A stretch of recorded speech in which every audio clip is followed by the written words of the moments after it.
तो दोस्तों अब आपके एग्ज़ाम में मात्र 10 दिन शेष रह गए हैं और ऐसे में आपको अपना रिजल्ट अच्छा लाने के लिए यह जानना बहुत ही ज़रूरी है कि हम इस समय में क्या पढ़े और क्या न पढ़े, क्योंकि इस समय आपका 80% हार्डवर्क 20% रिजल्ट देगी, जबकि 20% का स्मार्ट वर्क आपको 80% रिजल्ट दिला सकती है। तो चलिए वीडियो को शुरू करते हैं। अब शेष 10 दिनों में सभी जगहों पर फोकस करने से अच्छा है कि आप उन्हीं जगहों पर फोकस करें जहां से प्रश्न पूछे जाते हैं। जैसे अगर हम गणित की बात करें तो जहां त्रिकोणमिति से 20 अंकों से अधिक प्रश्न पूछे जाते हैं, तो समानांतर श्रेणी से मात्र 3 से 4 प्रश्न रहता है। अतः हमें इस परीक्षा के समय में सभी पाठों पर जोर न देते हुए उन्हीं पाठों पर जोर देना चाहिए जिससे प्रश्न पूछे जाते हैं। तो चलिए जानते हैं कि किस विषय में आपके लिए कौन से पाठ अधिक महत्वपूर्ण है। तो सबसे पहले हम शुरुआत हिंदी से करते हैं। हिंदी में आपको 2 किताब पढ़ना होता है, पहला गोधली भाग 2 और दूसरा वर्णिका, तथा साथ ही आपको व्याकरण से भी प्रश्न पढ़ने होते हैं।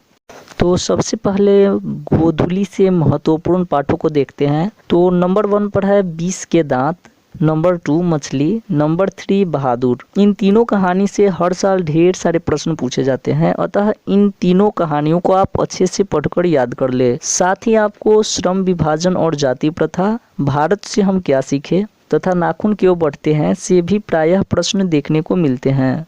अगर हम इसके पदखंड को देखें तो इसके लिए महत्वपूर्ण पाठों की लिस्ट कुछ इस प्रकार है। राम नाम बिरथे जगी जन्मा, प्रेम ऐनी श्री राधिका, स्वदेशी, जनतंत्र का जन्म, एक वृक्ष की हत्या तथा अक्षर ज्ञान। अब वर्णिका से कुछ महत्वपूर्ण पाठों को देखते हैं, जैसे दही वाली मंगमा, माँ, ढहते विश्वास तथा धरती कब तक घूमेगी। अब बढ़ते हैं अगले विषय विज्ञान की ओर। तो इसमें आपको 3 पुस्तकें पढ़नी होती है, भौतिकी, रसायन शास्त्र और जीव विज्ञान। भौतिकी में आपको जिस पाठ से सबसे अधिक प्रश्न देखने को मिलता है वह है विद्युत धारा, जिसमें आपको ओम के नियम, विद्युत जनित्र तथा विद्युत मोटर से जो क्वेश्चन है वह काफी महत्वपूर्ण है।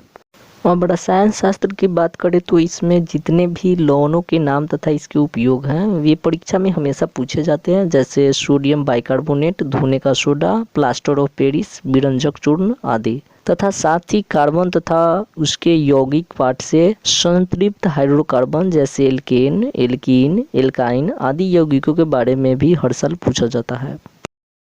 अगर अब हम जीव विज्ञान की बात करें तो इसमें आपको नियंत्रण एवं समन्वयन से जैसे जंतु एवं पादप हार्मोन्स के बारे में पढ़ना बहुत महत्वपूर्ण हो जाता है। साथ ही आपको जनन पाठ को कवर करना नहीं भूलना चाहिए, क्योंकि इससे भी बहुत सारे क्वेश्चन पूछे जाते हैं। तो अब इसके अगले वीडियो यानी पार्ट 2 में हम जो बचे हुए विषय है उससे संबंधित महत्वपूर्ण प्रश्नों के बारे में और महत्वपूर्ण पाठों के बारे में जानेंगे। तब तक के लिए इस वीडियो में इतना ही। Thanks for watching.